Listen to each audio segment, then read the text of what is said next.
and injecting hate poison thanks to Ziaul Haq, 1979 onwards. They have been, well, stupid, and they have sort of ruined their own country.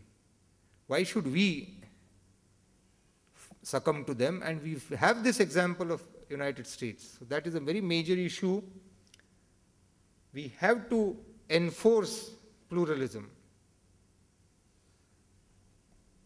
Counter-terror grid. In Kashmir, and I spent good about almost a month now total. I've gone to small villages. I don't confine myself to Srinagar or something.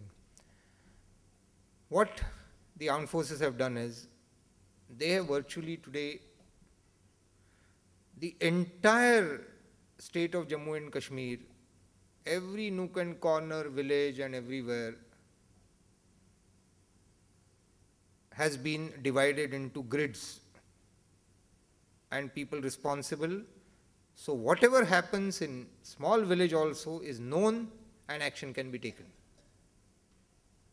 We have no choice but to do that to the whole country, except we don't need armed forces for that.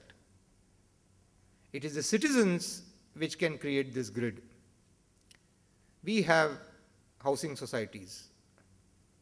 We have in the congested areas, mohallas and mohalla. Everywhere there have to be mohalla committees. Housing societies already have their own organization. There's a chairman, there's that, etc., etc. And those people who are in these committees and organizations should be responsible for reporting and monitoring any untoward thing happening in their locality.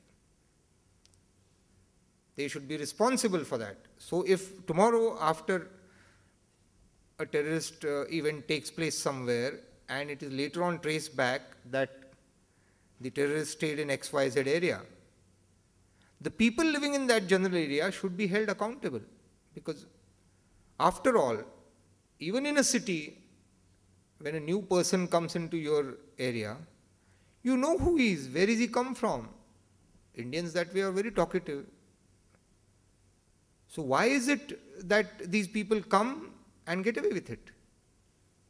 The moment this happens in the urban areas, in the villages in any case, a stranger comes to village, the whole village knows about it. The whole village finds out who is he, whose relation is he, etc., etc. And it should be the duty of every citizen to then report any unusual happenings. Suddenly people coming and going at midnight or 2 o'clock, unearthly hours, carrying things, this, that, etc. After all, keeping peace and fighting terrorism is responsibility of every citizen. You can't leave it just to police. It's unfair. Good fences make good neighbor. Fortunately, we have created the fences now on the western border. I think we also ought to create those fences on the eastern border, which is still unguarded.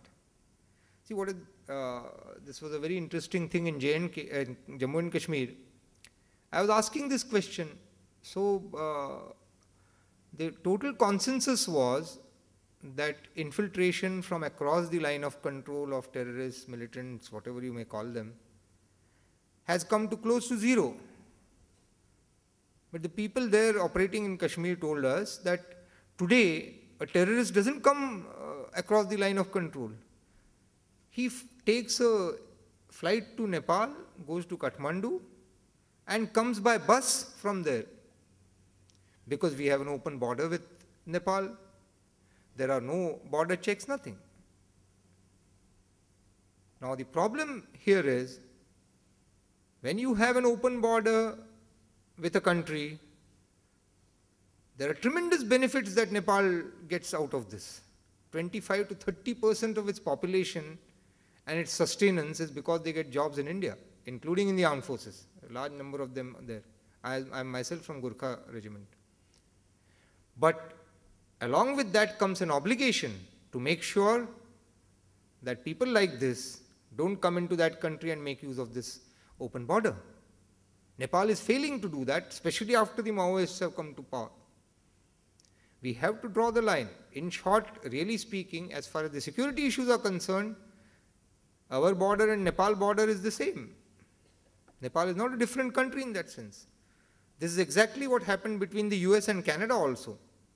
Earlier, Canadian laws, etc., were very lax as far as these things are concerned. The Americans came down like a ton of bricks and told the Canadians, if you want free border, you have to be acting against these threats which are coming from your side. And Canada jolly well complied with it. We have to do that. We have to have these border fences, especially on the eastern border, and where they are on the western border, luckily they are now well in place, and they have stopped this. Final is prepare for the worst. Last line.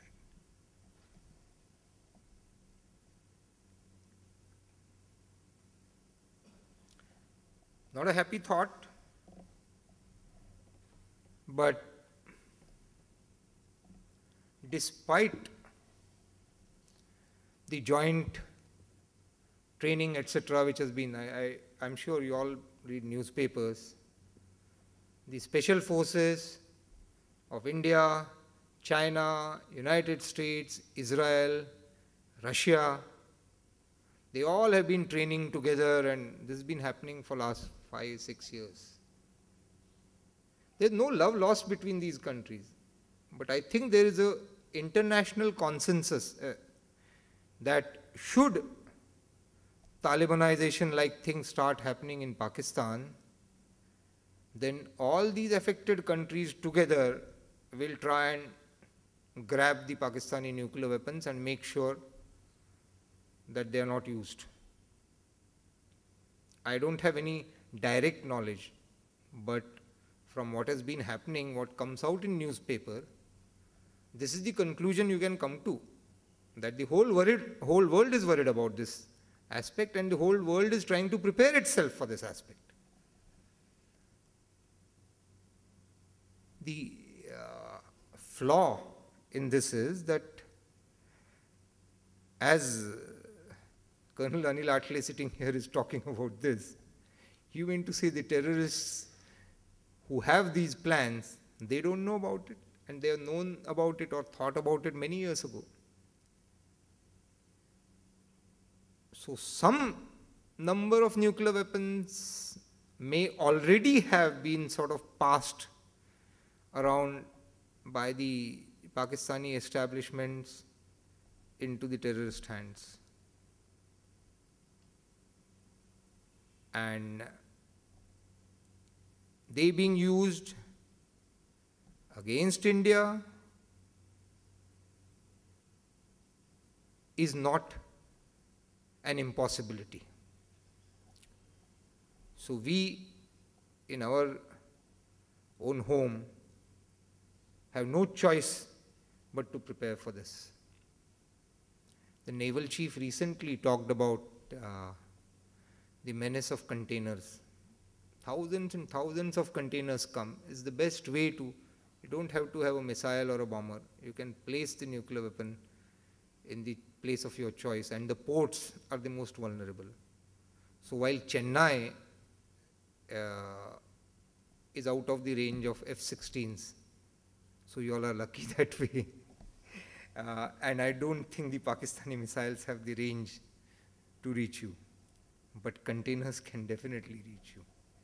This is such a live possibility today that even given a successful action by an international force, should Pakistan collapse, and of which there is a great possibility today,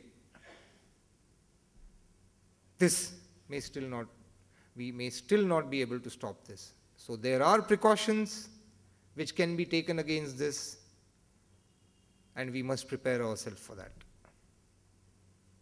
I think I have taken extra time, so I'll end here, and I'll take question answers right now. Yeah. Thank you very much.